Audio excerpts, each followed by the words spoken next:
So we've got people who you've seen on the stage before, some people who you haven't quite seen just yet. If you were here earlier on, you saw me talking about breaking boundaries, and I've just been brought in to tap in with my good friend here because he is doing far too many things for far too many people just to bring you the best conference ever. If you have not met him, we're going to go down the line and just introduce you and get you situated. My name is Audrey. Hello. And you are? Thank you, Audrey. Thank you for assisting in this. And yes, this was a last-minute addition. I was supposed to be the moderator, but instead now you got a tag team moderator team. You guys should be lucky, feel lucky, right? But yeah, I mean, my name is Mandeep Chopra. I'm one of the partners in Culture Cartel. Thank you all for coming by today. But yeah, I think it's an interesting conversation today. Instead of me doing the introductions, why not be one by one, just a bit about yourselves and what you do. So I think I'll go down the line. So let's start.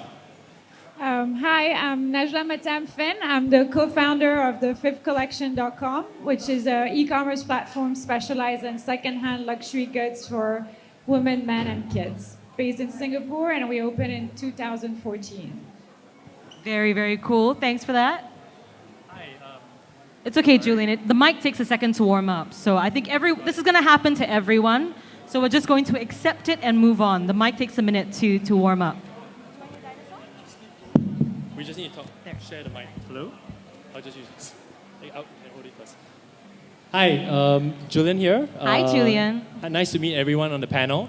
From Shopback, so general manager of Shopback itself. Shopback is an online discovery platform that gives rewards to our users and cashback. We're really known for the cashback space. Right. And for brands, we do marketing solutions for them. Thanks, Julian. Yeah, We've got that one warmed up for you. it's gonna be fine. I'm Danny. It says Danny Ashley, but that's my middle name. I don't know who. It was supposed to be my last name. It's fine. But Sorry about that. Yeah, no, I forgive you, Mandeep. It's fine. I'm Hartono, was it? sorry. Hariono? Hariono, yes. Yeah, okay. Yeah. But it's okay. Don't worry. I did like one. It's just that if people can stop calling me Danny Ashley in this panel, I would greatly appreciate it. Makes me feel very weird. I'm from Pata. I'm the sales director, responsible for, used to be responsible for e-commerce and brick and mortar and everything. Now I just mainly focus on wholesale, so I get to work with like cool accounts like Limited Edition and Chamber, Mandeep, and other stores around the world. And yeah, I'm glad to be here. Nice to meet everybody. Brilliant. Cool, thanks. My name is Gijs. In Dutch it's actually Gijs, but don't try that, just call me Gijs. I'm the founder of Ox Street. Ox Street is a marketplace for limited edition sneakers and streetwear based right here in Singapore. Our biggest markets are Singapore, Malaysia, Philippines, but you can buy and sell from almost anywhere. And about a year ago, Ox Street was acquired by Carousel, so we're now a proud member of homegrown unicorn Carousel Group.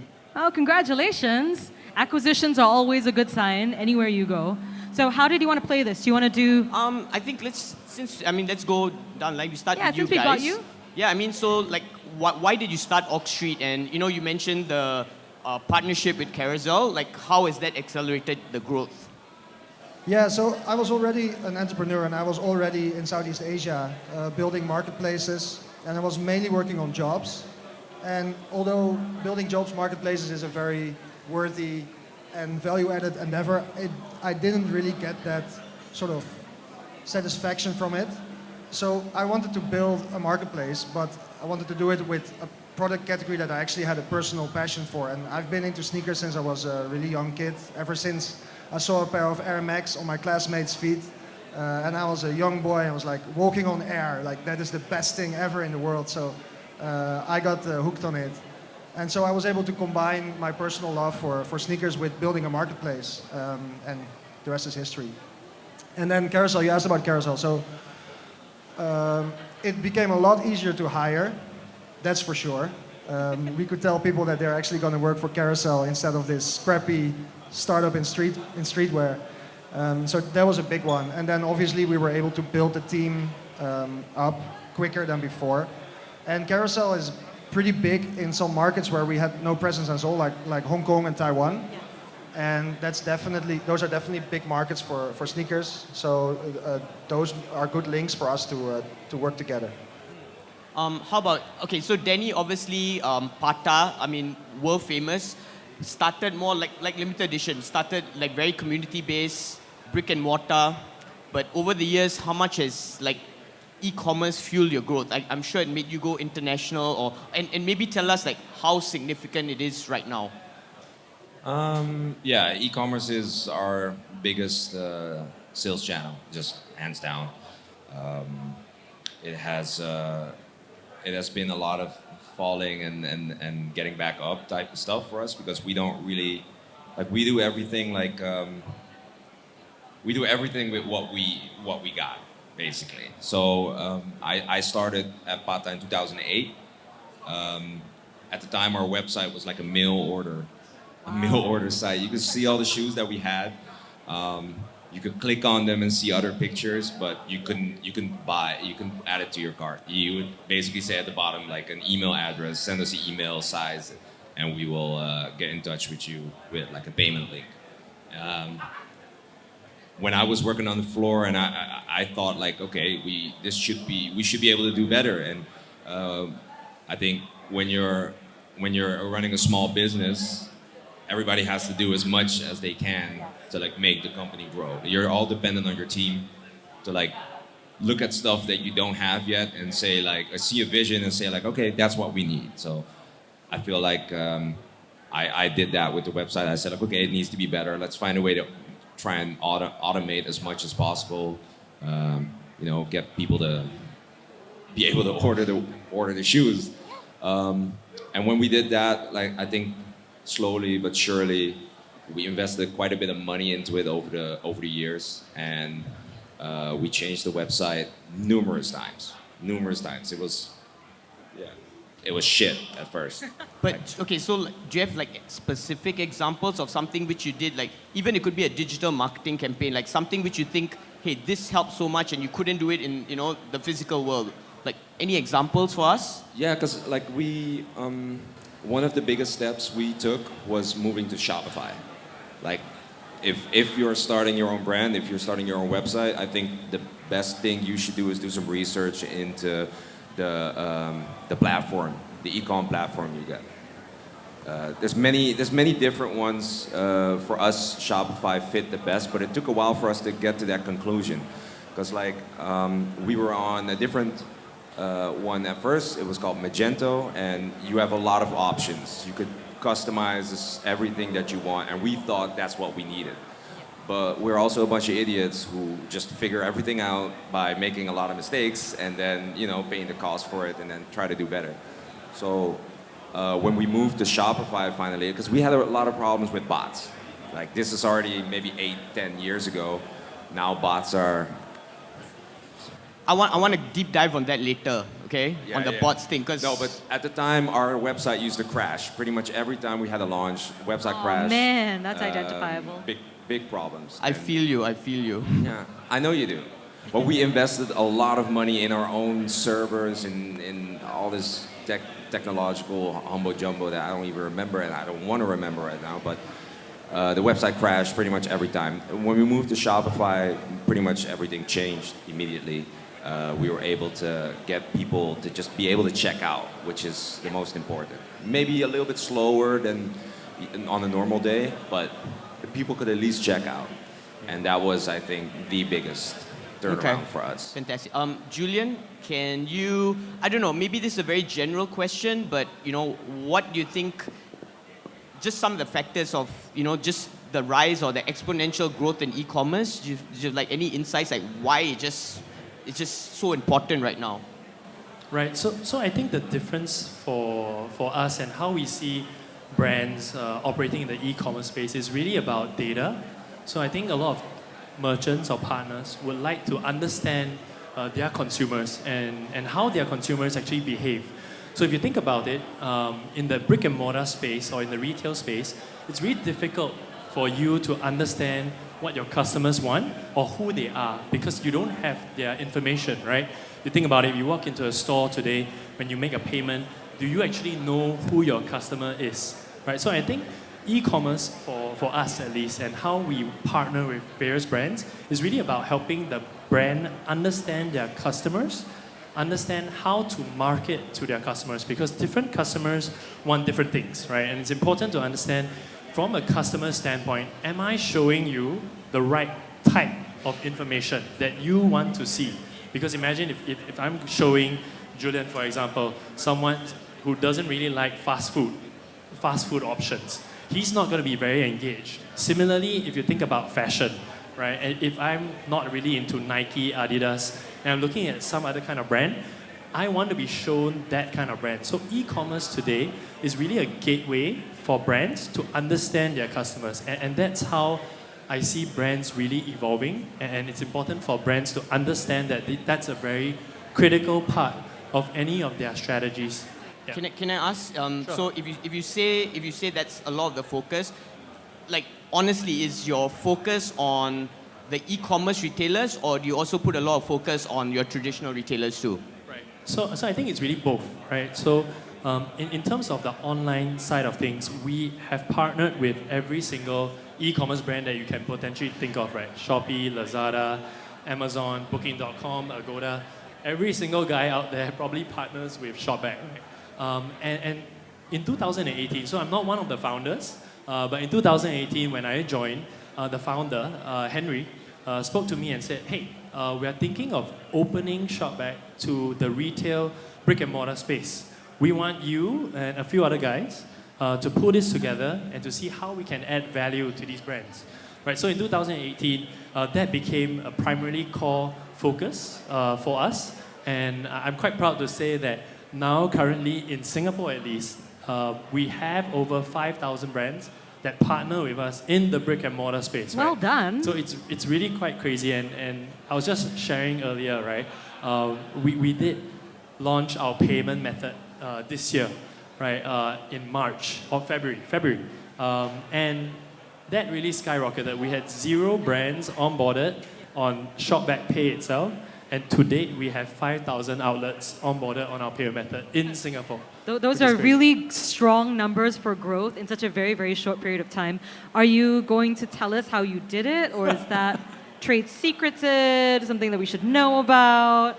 So really why partners look to us to partner is really about the marketing side of things. We know how to effectively market our brands on our platform at a cost-efficient manner. And for the offline retailer, what we do is not really payments. If you think of us as a payment method, there's just so many payment methods out there already.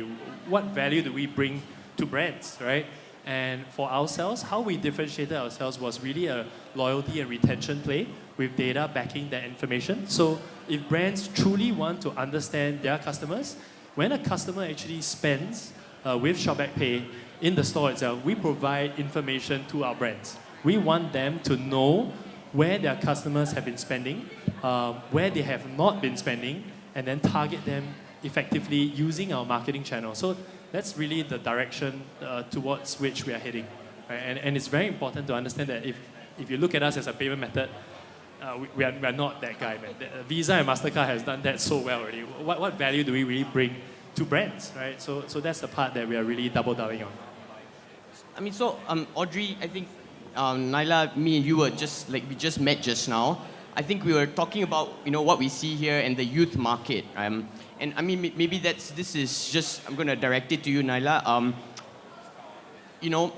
Obviously yours luxury, pre-loved. Do you think the youth is one of your key markets, or it's something you want to focus on going forward? Actually, at the Fifth Collection, we don't look at a demography of our customers per age. What brings our customer is the fact that we have a curation that's pretty eclectic. We have a price point that starts at $60 and the sky is the limit. And we try to stay very relatable to people who just enjoy fashion. So as a result, we do have young people who come to us. And it's very interesting to see them interact with brands, because they do interact with brands very differently than, let's say, someone who's 35 or 40, or the way they will mix and match, the goods that they buy from us, or their expectation when it comes to quality, craftsmanship. So we already have them. I'm proud to say that our company is almost 10 years old, and I have clients who've been with us since they graduated university, and now they're married with their first kid. So I've seen them coming over and over and expanding their collection, buying from us, selling from us. And that's also why we decided to expand the business to men, because all of a sudden they were like, can you take my husband's things? And then all of a sudden it's like, I have a kid, what do I do? And so, so we grew with our customers, and we really have a whole range. Yeah, so I mean, I met your daughter just now, and Yes. I mean, obviously the new generation is, they're born with that phone in their hand. That's how they, they need it, right? It's a whole new world, right? So, I mean, maybe just to whoever. I mean, is that something you're conscious of, that you need to reach out to them in different ways? Okay, so they're really, as you say, I mean, they have a phone or any screen in front of them, and they're super fast. So, for instance, you mentioned my daughter, who's 11 years old, and I saw her shopping list for Christmas. And it was interesting because she was willing to go from different e-commerce to, there's few places in Singapore where you can swap. And she already has the mindset that, her wardrobe or her room decor is going to come from different kind of retailers. And where the business models can go from, pre-loved to swapping to Etsy to all those kind of things. So I find that the younger they are, they're much more eclectic in their choices and much more open to new ideas and a little bit less brand averse that our generation was. They don't, I mean, you look at certain brands who have no branding whatsoever, and they do extremely well. So it's very different. Okay. So how about the way they shop? Maybe I'm going to ask you first, Audrey. All right, Do you cool. think traditional retail has become a dinosaur? Is it going to survive? I'm going to ask you weren't expecting it's this? a challenging point, and I think that the beginning and the end of it is that it costs a lot more to have a physical space, and the reality that a lot of brands are finding is that people will come into the store to try on the shirt, to try on the shoes, and then they'll go on their phones and like cross-reference the prices. And I think that's a reality that a lot of people have to accept. And especially in China, you see a lot of information online where people are scanning their televisions to buy, and they're accepting this mixed model, this new mixed model of both brick and mortar as well as the online space. So maybe the answer is not A is better than B, but it will definitely have to be a hybrid. Okay. And thank you for the curveball. I will have to start paying attention. Let's go. Okay, so Guy, how about same question, right? And what do you think about that? Like, and what does the digital world do much better than that? The physical world can't replicate. And the same question to you: do you think traditional retail is going to become a dinosaur? So, starting with your second question, what does e-commerce do much better than physical retail? Selection.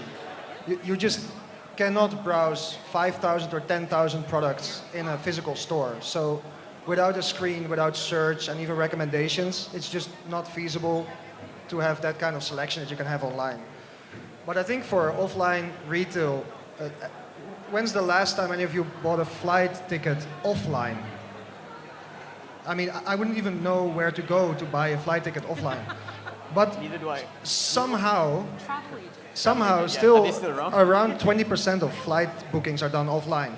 And in fashion, it's something like 75 to 80% of retail is still offline. So I think it is not going to disappear anytime soon. And there's a lot of talk about online to offline or like combinations, and technologies exist, but I honestly personally don't think they're very great yet, and they aren't being adopted that much. So I think there's still definitely, and you see it now after COVID, there's like a huge resurgence of retail, brick and mortar retail. I do still believe it will have a strong place in the overall retail landscape for decades. So I mean, even something like this, right? And so I mean, I still will survive for the next 5 years, I hope. 100%. Like for me. Even we have a pop-up store here on Culture True. Cartel. And So I mean, same. And I'm going to ask, like, would you ever open a physical store? So ideally not. I would prefer not to. But I think what you see happening is, at some point with strictly online, you start to tap out of the audiences that you can easily pull in with content and ads. And at some point, it actually starts to become a lower cost marketing channel. And that's why you see all of the big direct-to-consumer companies eventually open a flagship store, right? So it's nothing creates that kind of scale of awareness. Same thing, Naila. Would you open a physical store? Do you see that happening? So in our case, we picked online when we started the business because, I mean, barrier to entry is very low. And it was great being based in Singapore because we knew we had the logistics to actually grow internationally while staying based in Singapore. So today, to give you an idea, 50% of my business is overseas. And you know, we're open 24 hours on 24, 7 days a week. It's very practical. When it comes to retail, I originally come from the retail. I used to be in the watch industry. There's no one better than the other. Today you need both. But you need to rethink the way we do it online, but also the way we do it in retail. So if tomorrow I'll open a store for the fifth collection, I will have to make sure that I can animate that store on a constant basis to drag traffic. Because yes, people will come and look at my store as a showcase of the different kind of brands that I have, and will end up online. So I cannot have the merchandise stays, you know, displayed the same way it's always been displayed, etc., etc. And being, you know, in pre-loved, it also means I only have one of each. So if it's on my store, it cannot be online. And if it's online, you know, and vice versa, in order to make sure that you also don't disappoint your customers. So I'm not saying no, but I think it's doable. You also have to have the right location, especially in Singapore. And so, yeah, so I'm not saying no, but I think it has to be a very well-thought concept. No, agreed. And Danny, anything you want to add with that? I mean, just with Pata being, you know, I just think of you as always that community, you know, representing, you know, your thing. And of course, you've gone international, but, you know, what do you think about I'm sure whatever she just said makes a lot of sense to you, right? No, it does make sense. It's just different for every business. It kind of depends what your goal is with your brand, basically. I mean, is retail a dinosaur? Is it going to become a dinosaur? No, I think the pandemic has showed that like people want to go places, people want to try out stuff. So it just literally depends on your business. If you ask guys, for example, like, are you going to open a retail store? I get that, like, you're not. It's not priority number one because you're like a marketplace. If you have a marketplace, what kind of products are you going to put in your physical location? Like, operationally speaking, it also, I don't know, it doesn't make a lot of sense. But if Oak Street was a brand, like they were selling their own T-shirts, their own products, their own shoes, like then a retail space is very good because then people have a place to go to and try to be part of what you're trying to sell. Pata has always tried to build communities. At the time, we were thriving as a store, even when we didn't have a website. We just showed what we had, and you could either order it online with an email, very, very customer unfriendly, basically, or you could come to the store. You could come meet us. You could see what we're wearing. You could listen to the music that we're playing. You could, you could look at the TV that we have and watch the stuff that we thought was interesting. We would have, I don't know, Dennis Bergkamp goals, like a DVD with like all his best goals for Arsenal. For some reason, we had that in the store. We played it. Man, I've seen that one maybe like 100 times in my Yeah. life. Such a good DVD. So people would come to the store and we would just be there. We would wear what we're wearing. They would see like, oh, these guys, they have cool stuff in the store. They wear cool shit, and I want to have that same stuff. Oh, they watch Dennis Bergkamp goals. I like Dennis Bergkamp. And you're trying to find the common denominator with everyone. You know, it's like very difficult to do from behind the screen. How are you going to connect with somebody that you've never met, but you like the same stuff, you know? So that's the only thing that somebody who's never heard of Pata before goes to the Pata website and sees clothing or shoes. It's, okay, that's cool. But to really get to know us or see what we like, you could go to the blog. That's what we try to do with our website, but it's difficult. It's never going to have the same impact as having your own retail store. That's why for us, expansion means opening stores in different locations. Hopefully do that with people who are like the leaders in that community when it comes to like what they are wearing, the same way that we were in Amsterdam. You know, it's like opening little hubs everywhere, and they're like these centers for your little community in that particular city. And I want to just touch on that, right? So there's some things as a consumer that you can never replicate on the online side of things, right? So imagine this, right? Like if you're going onto an online store, how do you imagine shopping with your friends? That's an experience that you can never replicate on the online side of things, right? That feeling of going with your friends into a store and getting that validation from your friend that, hey, you look good in that outfit, man, you should buy that outfit. That entire experience cannot be replicated online. But on the online side of things, it comes with certain pros and cons as well. So the pros for that, it would surely be convenience, right?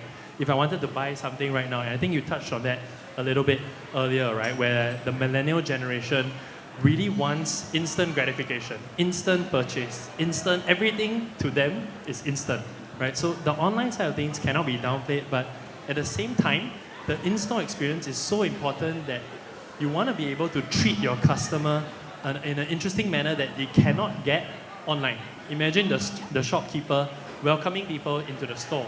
That experience you will never get online, right? Hey, welcome to our store. This is something, I look at you right now and your portfolio, I think this will look good on you. Tell me what you're feeling today. I want to help you shop today and see what makes sense for you to wear. That experience cannot be replicated online, or it's very difficult to replicate online. And that's where I see the O2O experience being very important for brands to move towards. And I think you can see brands really trying to target different groups of customers, whether it's online or offline, and looking at various channels to engage their customers. No, I'm glad you said all that, because I mean I know there's light at the end of the tunnel. It's how the traditional retailers marry both worlds together, right? I mean, so everybody has to evolve. We evolve with times. Audrey, does the whole marketplace and, you know, especially to guys and Naila over here, does this whole marketplace, I don't know, does that interest you, like, you know, just as an outsider looking in, does this whole like marketplace, because this is something I think very new. It didn't really exist very long ago, but now you have, you know, people selling, you know, vintage pre-loved sneakers, even used sneakers, right? I mean, I don't think this existed before. Is that something that interests you? And then maybe you can ask, like, their challenges or what they face. From a consumer standpoint, it's always been very interesting just watching the trends go by. And when we were teenagers, our entire worldview was shaped by the gatekeeping magazines or all the people who we thought were cool, like maybe what was on MTV. We were very limited with what our inputs were. That has completely changed in the past couple of years for obvious reasons. And as on a personal level, I do tend to shop a lot more when I'm overseas. I do tend to be a lot more interested in what I find in the op shops, in the thrift stores, in all these other places where someone who is not from the magazine side, who's not from the media side, has already curated things that they find cool. So the very fact that I would walk into the store, it's because I think, oh, this thrift store or this, you know, the visual merchandising looks kind of interesting to me, and I use that as my entryway to say, actually, might I be interested in the things in this store? Yes or no, and that's why I'm personally very, very thrilled to hear about Ox Street and Fifth Collection and all these people who are now taking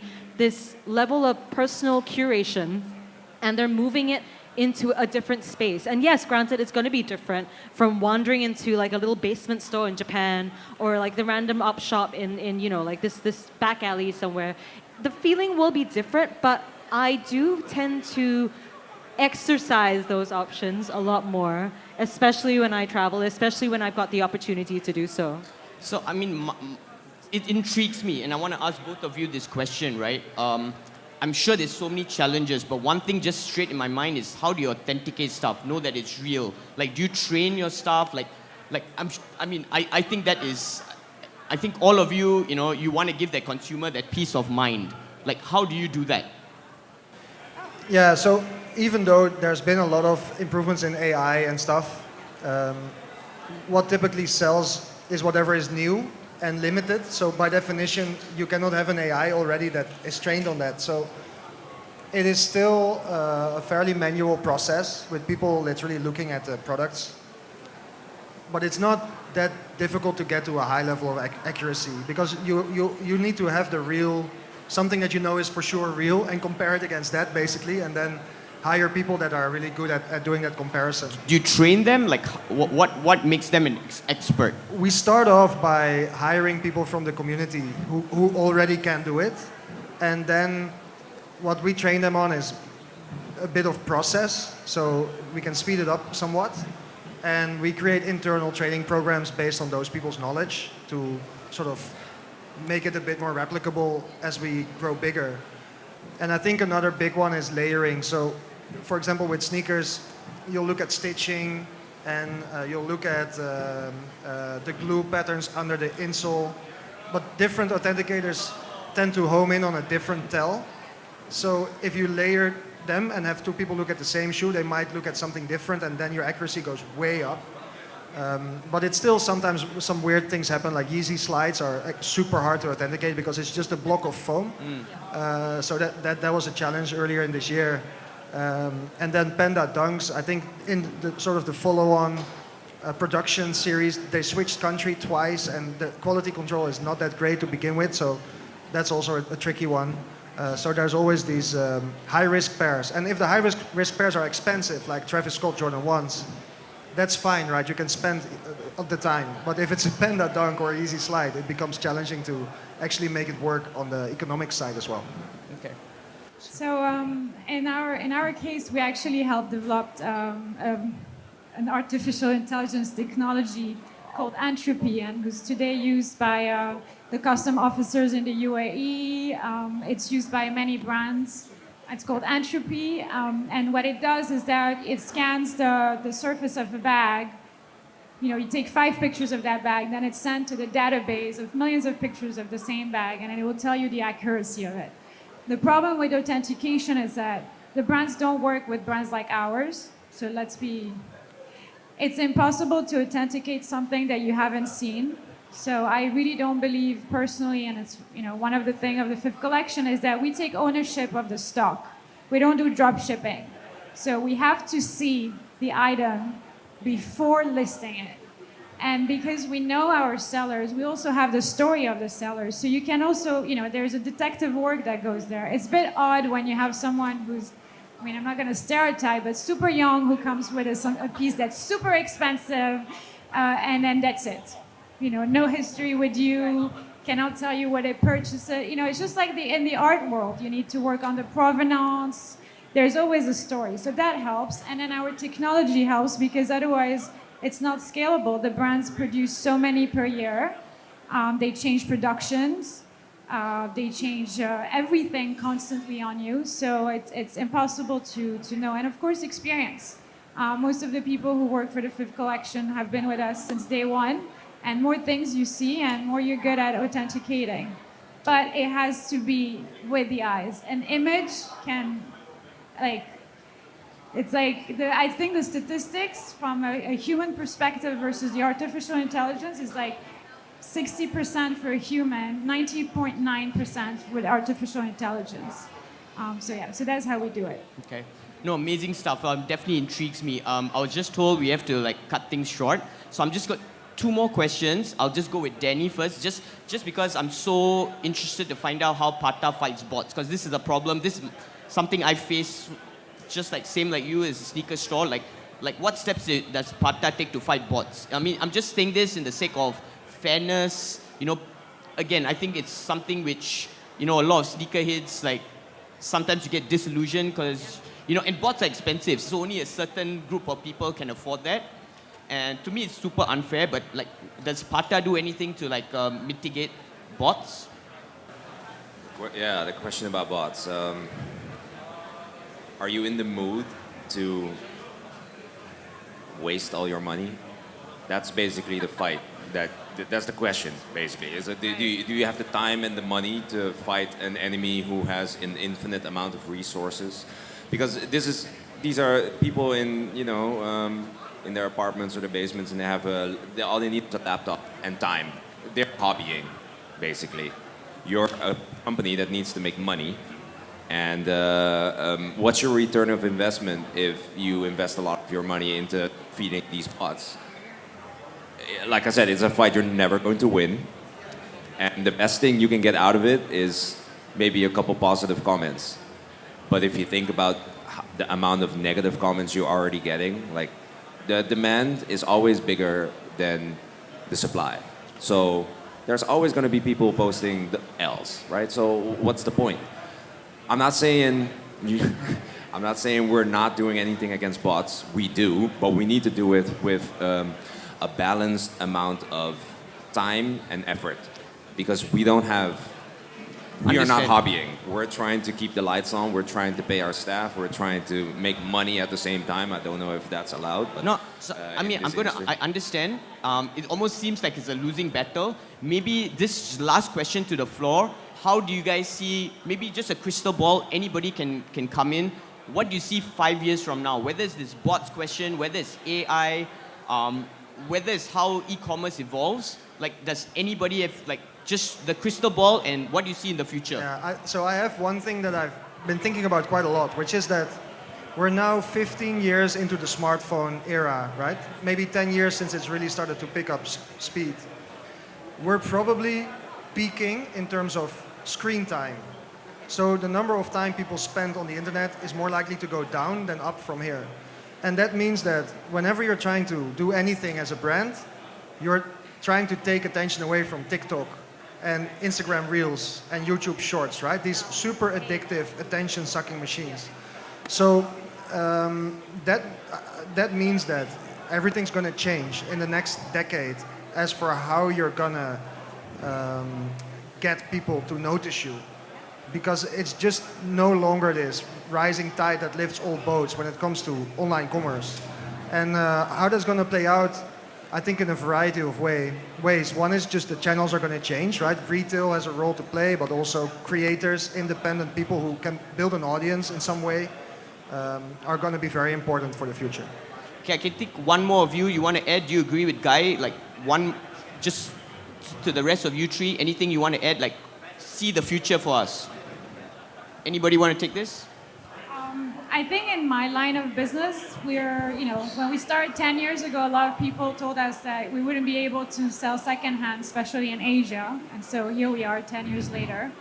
And as I said earlier, we don't work with brands. Brands don't want to work with us. But I find it very interesting that more and more brands are joining. So Rolex just it was in the news, I think, a week ago about the fact that they're going to have a pre-loved certified watches.